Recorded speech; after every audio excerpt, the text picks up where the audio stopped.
main day.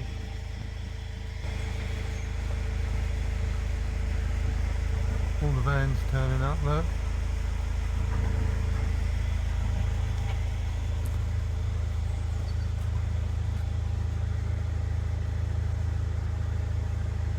You know, that'll be busy here later. As I say, tomorrow will be. Yes, it is.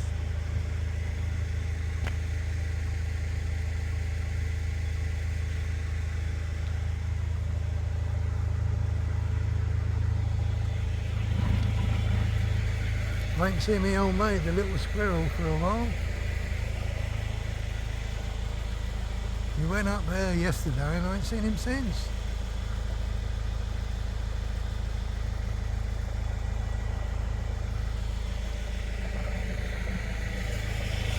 Yeah, I've got the motor running. I'd be charging my battery up with a split charger.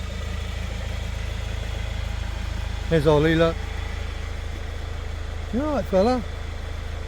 That's how he is. He's so silent. He's so quiet.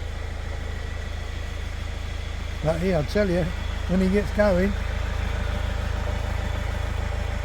Nobody here yet, this side. Wasn't it lovely? This is probably the quietest I've seen it on a Saturday.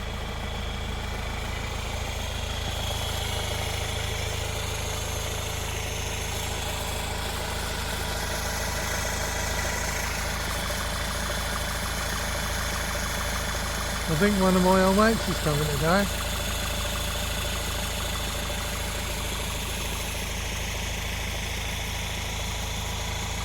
He's got a dog.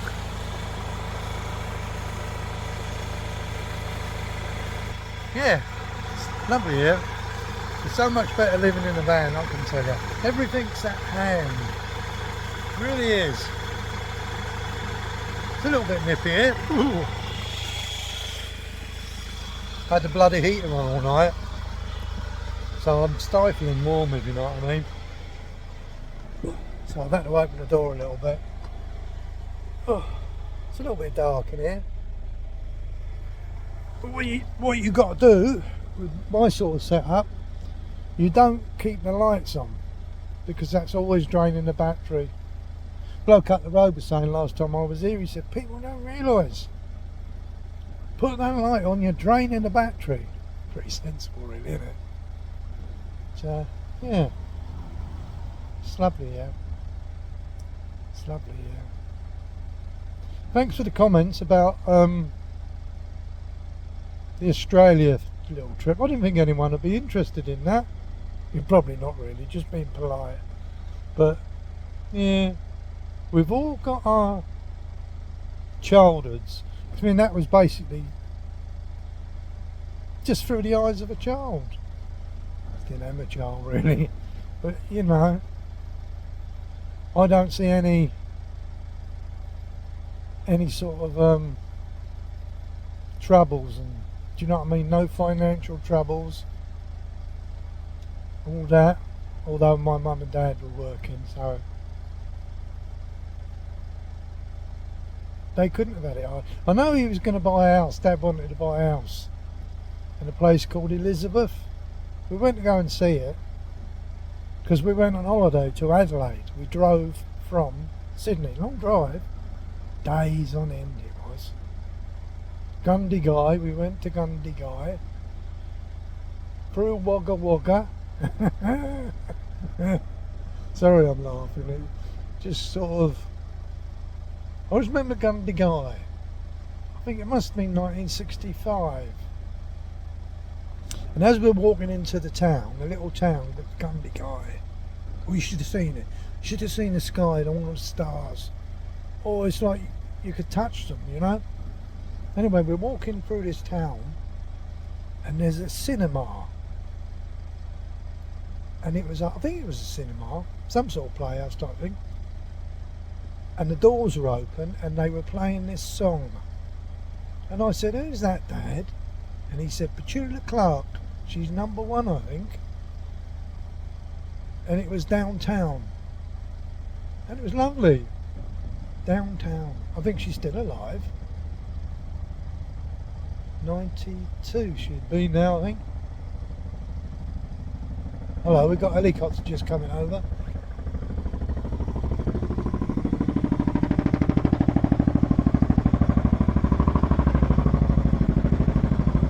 Nice.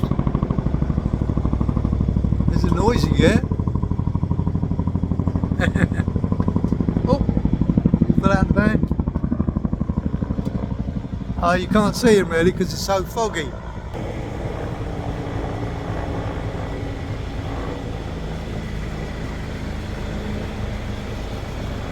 Nah, you can't really see him. He's up there going, there he is, look. Oh, excuse me, it's a bit of a sniffer. Yeah, he's noisy, wasn't he? I can feel the cold coming in now. See me hair? I'm blowing out smoke. Let's shut that, that'll warm up a little bit in here now. Still got the cooker on for the kettle. Have another cup of tea. Well, I've got one here actually. Do you mind if I have a sip?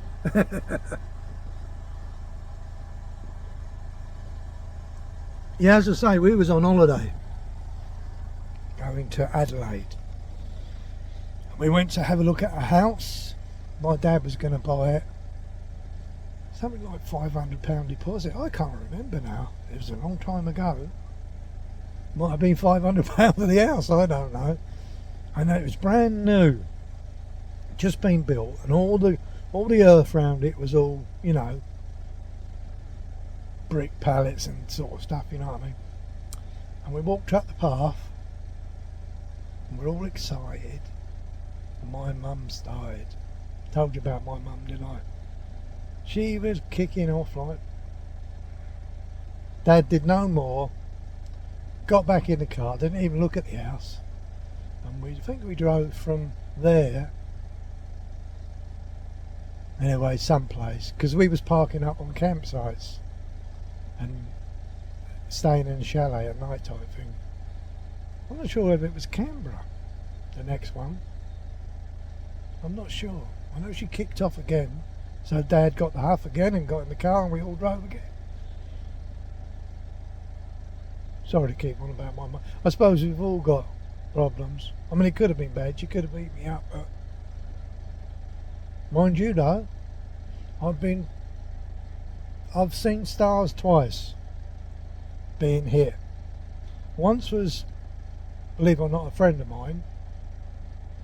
He hit me. He felt sorry for me after he did it, because I saw stars, bang, and God almighty, nice punch, Tim, I tell you. Got me beauty, he did. And we was only kids. And the second one was my mum. She hit me so hard, I saw stars.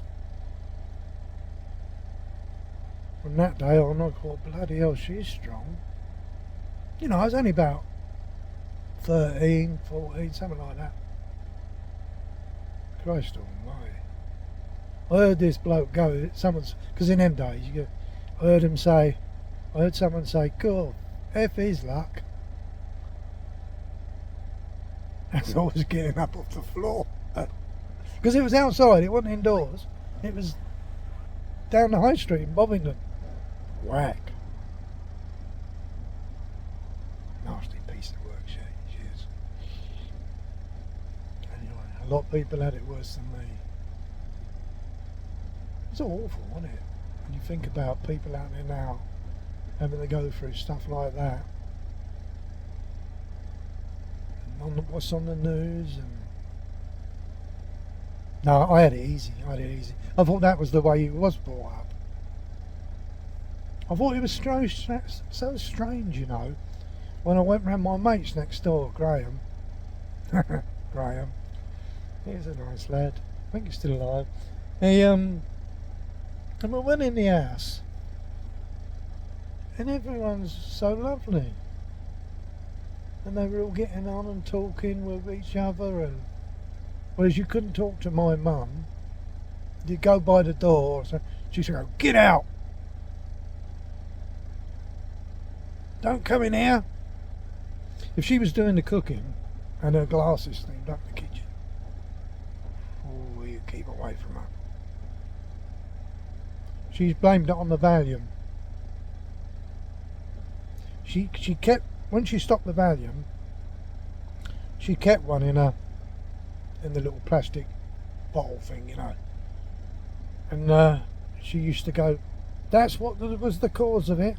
That's what caused all the trouble. Because she got weaned off of it because she was that dependent on Valium. She wasn't any bloody different. She was still the bleeding same. Even my sister won't talk to her now. And I certainly won't. Anyway, let's forget about that. What we was talking about, weren't we? Australia and New Zealand.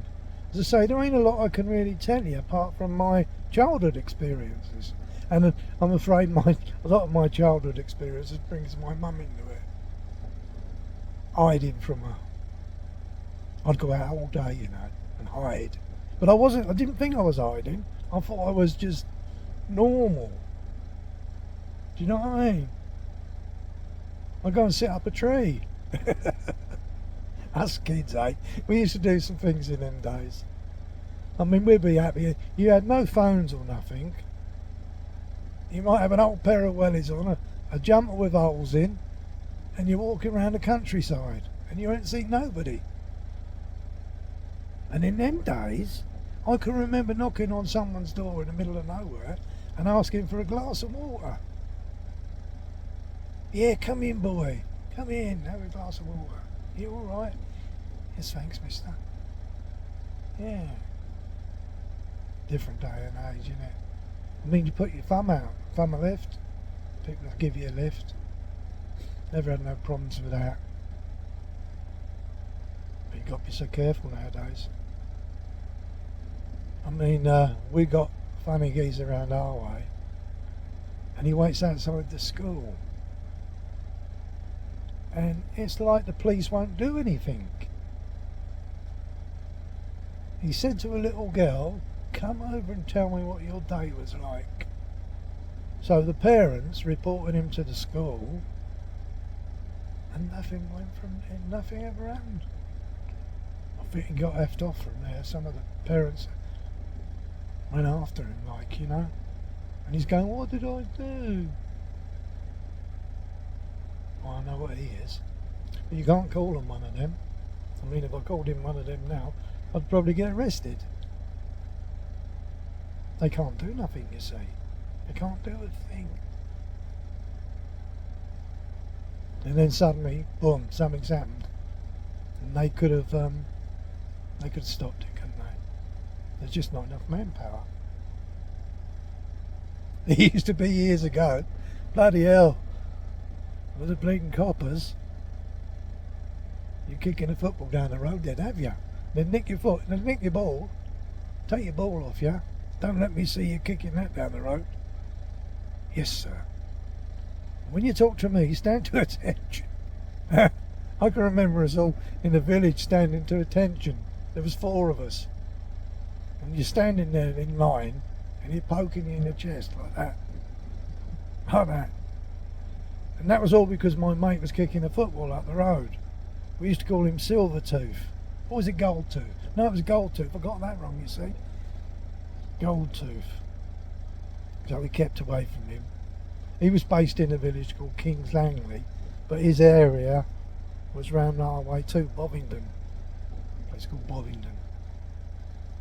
I mean, it's not like we were robbing places or fighting or anything like that. We were just kids. Doing all the things we shouldn't be doing, really. Collecting birds' eggs, we shouldn't be doing that. But that was the day and age. People were doing things like that.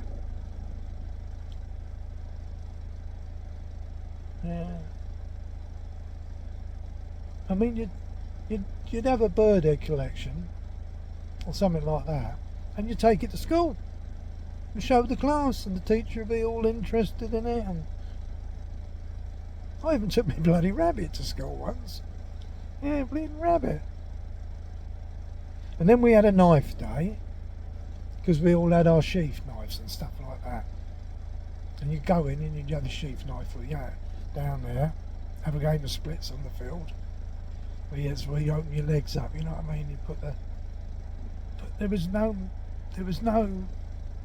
they were just sheath knives. Kids had knives. They weren't used for fighting and for stuff like that. They were sort of a novelty thing, you know. You know, my mate used to wear a waistcoat to school, and he had a pocket watch. And talking about 12, 13, 14-year-olds. Completely, and he'd have a flick knife. One of them knives, and there was don't think he had a fight in his life.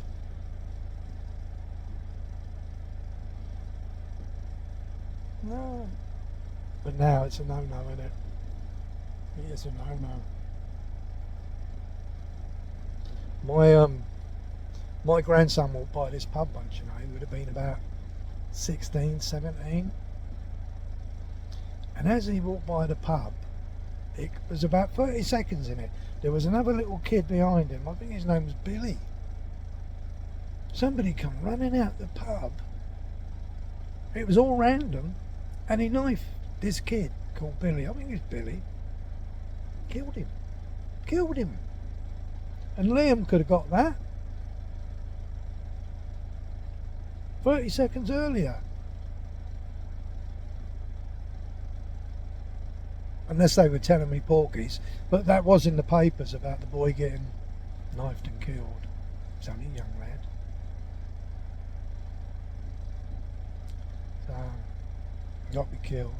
Then I had another friend, he got stabbed with a knitting needle. Luckily the knitting needle missed all his vital organs, if you know what I mean. Cool, he was bloody lucky, because it went right in. I don't know what that was all over. Never delved into it, sort of thing. Nice chap, really nice chap. He's who was he? He was related to someone famous. All very good friends. Vinnie Jones. He's a good bloke, Vinnie, you know. I met him, you know. I was digging a hole outside his house. And he was playing for Wimbledon. And the bloke I was working with, Des, we pulled up outside and he went, "Oh look, that's Vinnie Jones's car," because he had a black car with the Wimbledon thing on the side of it. And I thought, well, who's Vinnie Jones? I didn't know who it was. And hang on, turn my kettle off. Anyway, we'd started digging this hole. We was on the gas. There was a gas leak. And we're digging this hole. And my mate knocks on Vinnie Jones's door. I won't say his name. Well, I'll say Kerry. I think if anyone's watching this, they'd know who it is. Kerry. And Kerry was Phil's, the one who got stabbed with a knitting needle. That was his uncle. And I went, "Hi, Kerry." I said, "What are you fucking doing here?" You know. Oh, sorry, swearing. Just seeing Vinnie, mate. Going in to see Billy. I said, "Oh, all right." Yeah, all right. Just carrying on digging out. And Vinnie come running out. And we're digging his... Excuse me. We're digging this hole. A lot of it was already dug, because the electric people have been in before us. But we're down this hole, and he went, "How deep is it?" So he had the machine in and everything. And it was 7'4". And there was a big, like a 6-foot gas thing, and it was leaking. But it was full of water and all. So it was bubbling. Anyway, Vinnie looked at it, and he went, "How deep's this hole?" And he went, "How much did you get for that?" And we were, I'll tell you, the money was crap. It was something like 38 quid, which was a lot more money then, obviously. And he went, 38 quid? He went, "You must be effing mad." Big smile on his face. I think we bloody was effing mad. Anyway, made us a cup of tea. So Vinnie Jones made me a cup of tea. He's a nice chap, Vinnie. Still is. Proper famous now, isn't he? Anyway, that's another little story. That was hard work, that bloody job. So hats off to all you out there that digging them holes, doing the gas, doing the electric. It's not an easy job. I was working for a company called Kennedy's out of Watford. Bloody hard work. Good though. Anyway, I'll let you all get on with it. Saturday morning. I'm waffling now, you see. I could go on forever. You're probably saying, he never met Vinnie Jones. Well, I did, but I didn't. I saw him in a pub once and all after that. He was with a bloke called Alan Barnes. Alan Barnes? Because Alan Barnes was going to buy a pub. If I remember rightly, it was called The Bell. Or was it The Bull? No, it was a bull, I think. Oh, it was a bloody white elephant, you know what I mean? But he never ended up buying it. And a bloke out of Watford bought it in the end. Alan Patchin or something Patchin. What was his name? He died a little while ago. Something Patchin. Really nice chap, you know. Yeah, he was a player for Watford, this bloke. And he, me and my brother was in there. It was about 6:30 at night. And as you are, I had the van out the back because I was working for a company. And he come down, he said, fancy a drink, lads? And my brother went, yeah, why not? He went, all right then, give us a minute. So he started shutting the place up. There's Patchin, Alan Patchin. I'm going to Google that, find out his name. He said, come on then. What he done, he shut the pub up. And we got in his car and went to another pub. And we went and had a drink. We thought he meant, do you fancy a drink? Fancy a pint? Well, we did have a pint, a few more than the pints. There's a lovely fella. He died a little while ago. I think it was the fags. So he hanging about with celebrities?